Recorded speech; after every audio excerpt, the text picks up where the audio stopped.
Hello guys, কেমন আছো তোমরা সবাই? আশা করি অনেক বেশি ভালো আছো।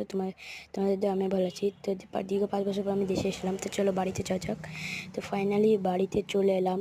তো বাড়িতে এসে দেখছি যে বাড়ির ধুলো জমে গেছে হালকা হালকা। তো রাতের দিকে ভেবেছিলাম যে একটু ঘুরতে বেরোবো। তো দেখছি যে পরিমাণ অন্ধকার, মানে বাইক না কিনলে হবে না। তো ভাবলাম যে টাকা পয়সা অনেকই আছে, তাহলে চলো বাইকটা কেনাই যাক। তো তাড়াতাড়ি গিয়ে ঘুমিয়ে পড়লাম। কাল সকাল সকাল উঠে আমি হেঁটে হেঁটে বাইক শোরুমে এসেছি। তোমরা লাইক, সাবস্ক্রাইব, একটা কমেন্ট করে দিও প্লিজ।